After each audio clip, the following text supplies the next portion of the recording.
Okay, Steve, again coming at you from the end of our dock, Shoal Bay Marina. And this is the 997 level. This is, essentially the $1,000 level. We use 97 for reasons I won't go into. This is kind of where you start to see the rubber meet the road and the real money start to be made. You're talking about $500 to $1,000 commissionable transactions when you sell a $1,000 product, because we try to keep all of the cash part of the equation in excess of 50% of what you're selling it for. So when you sell a $1,000 product in our world, you're at least going to get a $500 bill out of the deal, if not much closer to $1,000. And this level, mostly these videos about these grades are about the physical side. I don't want to discount the digital framework that we have, because we build state-of-the-art digital frameworks. The problem with talking about those is most people don't understand what those are, and most people have never built them, haven't really worked in a state-of-the-art digital tool suite. And so when you're talking to people, especially people who are newer to marketing or haven't really seen how powerful the digital tools are, if they're done properly, we're talking about things that people can't really absorb. It's much easier for people to see the benefits of a physical asset, an extreme lifestyle marketing asset that they're going to get to go touch, and they're going to get to spend time on, watch a sunset on, have bacon wrapped fillets on, and launch a sea kayak and paddle out away to an island, hang out on the island, build a fire, and then come back that night to a nice stateroom that they're sleeping in with their sweetie, than it is to talk to them about an ex-rumor server or a cloaked feeder site, or, I don't know, building a list from something into a 100,000 person mailing list that makes you $100,000 a month. Those are more difficult to get across to people. We do all that stuff better than almost anyone on the planet. We're not going to talk about how we can make those statements right now. We're just going to talk about the physical assets, and if you can't make a decision on this from just the physical assets alone, well, then you probably shouldn't be in this conversation, and maybe you shouldn't even be an entrepreneur, because these are powerful, powerful benefits that are going to be able to help you make money no matter what your business is.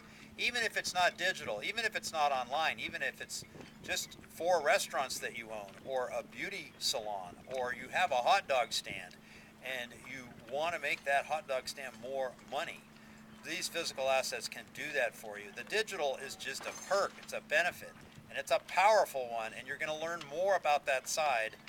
But first, we want to bring you to the fun stuff, the physical stuff, the real stuff that everybody wants. They want that boat. They want that mountain hideaway. They want to learn about flight and about navigation and about fields and trails and about riding horses and about paddling a sea kayak. They really don't want to learn about a link spammer or how to make a squeeze page convert higher. They don't want to learn that. They would just as soon delegate that to someone else so they don't have to learn that. And we can teach you how to do that delegation. But first, we need you in the conversation. And that means a physical asset that you can enjoy forever, and so can the people you bring to the party. Otherwise, it gets a lot harder to sell. And no one wants to sell anyway, never mind selling something that's hard to sell. Digital, with all its power of not having to cost you anything, because it doesn't cost any more money to make a second or a 70th or a 700th copy of a digital course, ebook, audio, video, whatever, is nevertheless still a whole bunch harder to sell than a permanent place on a yacht, or 100 yachts, or 100 yachts plus a whole bunch of islands, plus a whole bunch of mountain hideaways, plus a bunch of other stuff that's physical. So that's why we focused on the physical, which almost nobody out there is doing.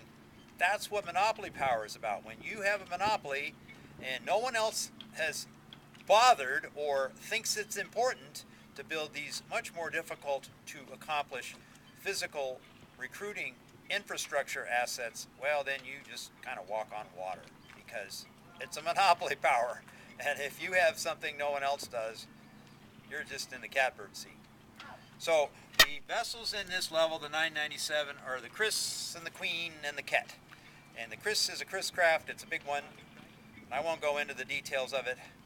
The Queen is an even bigger one, twice the size of the Chris, and it's got royalty involved, and it's to die for. I mean, it's going to make you go, what the blankety blank is that? And the Ket is a Kettenberg. That is a wood sailboat. So we've got, let's see, a motor yacht and a sailboat, all in a $997 price point. It's like, oh, wait a minute. I mean, if you were to build these three, you would be looking at 10 million, probably, somewhere in there, 8 to 10 million. And so we're talking about this absurdity between how much it's going to cost you times a few other marketing compadres along with you to make up this group at the 997 franchise or pay grade, and then you end up with $8 to $10 million worth of vessels. Not that we're going to pay that for these. These are assets that are available for fractions of a penny on the dollar. That's how you can get this huge run-up in value. And in fact, the marketing prowess of these is even greater than it would cost you to rebuild. But we don't have to build them from the ground up because they're available, because they're old. And people think they're tired, and people don't know what to do with them to make them these kinds of cash flows that we're talking about here. And so they go wanting. They sit there, they rot, they sink. Then they cost the taxpayer money to be raised up to the top of the Sound and cut up for scrap and sold off into even smaller fractions of what they would cost to rebuild. So we're doing a service for everyone by preserving and reclaiming them for a new purpose. It's called repurposing of assets, and we call this nautical relic guardianship, or NRG, which is short for energy. Like in physics and chemistry, often you abbreviate energy with NRG, and this is an extremely energetic thing that you can do for a vessel, for an asset that's being largely abandoned by our culture, unlike the things that are sitting on the land where there's facades you can write off, and there's foundations that donate money, and things are preserved. People do voluntary work to take care of old buildings, but they let these amazing relics, these nautical relics, sink. And we're trying to do something about that and also help the environment and kids that are dying tonight and pets that are getting slaughtered this year. Snakes and weird looking sea creatures have a vote again for the first time maybe since forever. And we are doing that because we just don't see very many people that know what to do. They all want to do something for these important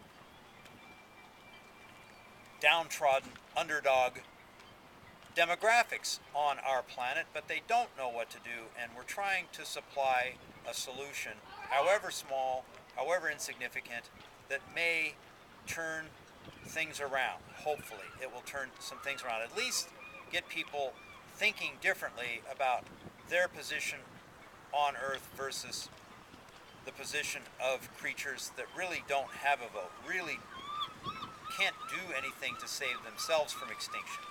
We as humans can, both them and us, and we're just trying. That's really all life is a try.